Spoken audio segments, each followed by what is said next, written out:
there's another kind of instinct that you need to be on the lookout for, and this one is a liar. This one is a saboteur. This one is a backbiter. This is the instinct that says, you've had enough. You've given it your best shot. You can stand down. You can back off. You can rest now. Which sets up this problem for all of us. You're never going to feel like it. It's your job to make yourself do the crap you don't want to do so you can be everything that you're supposed to be. And you're so damn busy waiting to feel like it. And you're never going to. And that's the problem. There are those of you, you're still immature. When your excitement is up, your effort is up. But when your excitement goes down, your effort goes down. For some of you, you're too seasonal. When you're excited, man, you coming to work the first week, the first month, the first 3 months when you got that job, you were excited, and so you was putting forth effort.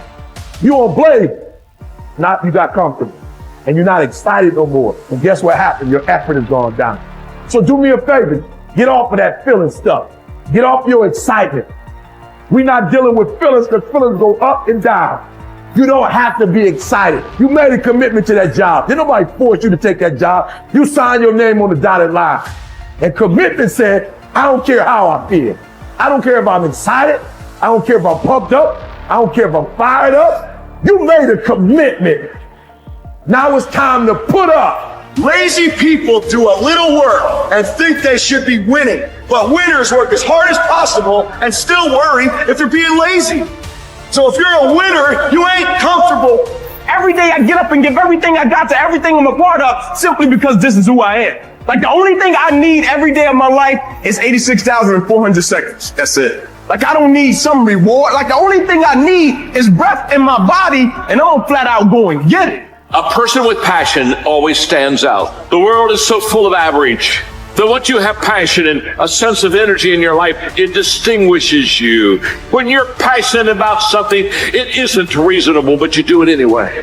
Passion will take you where nothing else will ever take you. It'll give you that decided edge. It'll help you to stand out. When you want to become a diamond, your whole attitude change, your whole mindset, your thinking, your relationships, the decisions that you make, how you spend your time, your energy, all of it changes. See, this is something that you can't be in this business. This business has to be in you. You take advantage of this opportunity. You let everything else go. You eat different. You study different. You practice different. You don't belong at the bottom, and it's time for you to get your butt from down there. It's time for you to stop being comfortable at the bottom. Get your butt up and get to where you're supposed to be. You are a royal priesthood. Get where you belong. Do what you're supposed to do. Live like you're supposed to live. Get better every day. Socrates didn't know much. There wasn't much he held for certain. But he was sure, he said, that we cannot remain as we are. It doesn't matter who you are. It doesn't matter what you've done. Nobody is as good as they could be. Nobody is perfect. Everybody can improve. There are few self-fulfilling prophecies more important or more dangerous than this. If you think you have room to grow, you do, and you will. If you think you're as good as you can be, you're right. You won't get any better. It has been said that Tom Brady, the greatest quarterback in history, the youngest and the oldest to win a Super Bowl, isn't obsessed with winning. That's not what he focuses on. He's obsessed with improving the accuracy of his touchdown passes in the fourth quarter. He's obsessed with getting a little bit faster at releasing the football. He's not willing to stay the same, even though that same is very consistently the best in the league. The process of getting better, that's his drug. That's the dragon he chases. That's how he is able to defy aging and all expectations. The Japanese word for this is kaizen, continual improvement. Always finding something to work on, to make a little progress on. Never being satisfied, always looking to grow. Revolution, transformation, that's what amateurs chase. The pros are after evolution. If the first step is just showing up, committing to doing something each day, then the next step is finding something to focus on getting better at each day.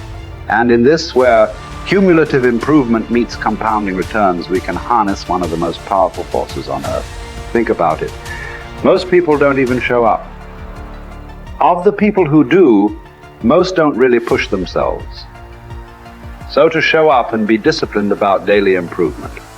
You are the rarest of the rare, and if improvement sounds difficult, how about just making fewer mistakes? This is what Gehrig's manager said about him.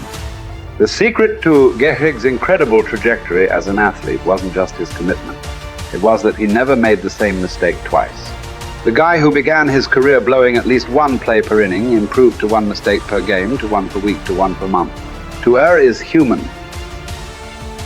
But to err is each day is to become closer to the divine. We not only hold ourselves to a standard, but we ratchet the standard up as we go.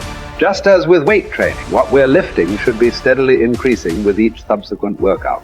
Our unwillingness to be satisfied with our performance, to be done with our progress, is what keeps us from plateauing. It drives us forward. Is it a little discouraging that we never seem to arrive? That our standards rise just out of reach of our abilities? Absolutely not. We move the goalpost so the game doesn't get boring, and more important, so it never ends. Ultimately, this brings us more pleasure and more satisfaction. We reach heights we'd never have been able to see otherwise. Do you want to be rotting or ripening? Are you getting better? Because if you're not, then you're probably getting worse. Anyone, whether they're a professional athlete or a house cleaner, can get better at their job. You can get better at being a person, a citizen, a son or a daughter. You can get better at how you think, how you focus, what you think about. Just as one person delights in improving his farm and another his horse, Epictetus would say, riffing as it happens on Socrates, so I delight in attending to my improvement day by day. He said this as a man who clawed his way out of slavery. He said this from exile. He said this as one of the wisest men in the ancient world. And still, he was focused on how he could get better every day. In every way, one can imagine that for Epictetus, this discipline would have been extremely helpful in those dark times, because it gave him something to focus on, something only he controlled, not his master, not society, not his station in life. But this discipline is also helpful in the good times too, preventing one from getting too cocky or complacent. It doesn't matter what the scoreboard says, or the bank balance, or the sales figures, or the headlines. You know whether you're getting better or worse, whether you're making progress day to day. And if you are, wonderful. If you know there is room for improvement, also wonderful. Either way, your marching orders are the same.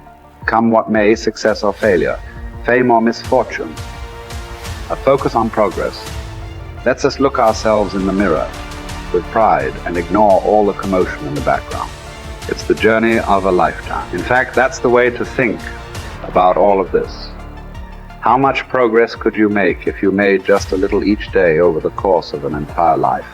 What might this journey look like? Where might it lead if each bit of progress you made presented both the opportunity and the obligation to make a little more progress, and you seized those opportunities, you lived up to those obligations each and every time? Will you choose to take this journey?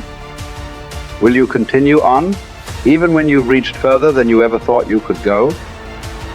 Or will you stop there? Are you going to keep practicing? Or have you decided that this is good enough? That you're good enough? Will you remain as you are? Or become what you're capable of? Because once you stop getting better, there's only one direction to go. Do the best you can. The Emperor says in Marguerite Yourcenar's beautiful novel Memoirs of Hadrian, do it over again. Then still improve, even if ever so slightly, those retouches. It's a beautiful irony. You're never content with your progress, and yet you're always content, because you're making progress. What does it mean to live an infinite life? Clearly, our lives are finite. We're born, we die, we come, we go. But life is infinite. The game of life will continue with us or without us. Which means every single one of us has a choice. We don't get to choose the nature of the game. Life is infinite. We don't even get to choose if we want to play in the game or not. Once you're born, you're in it.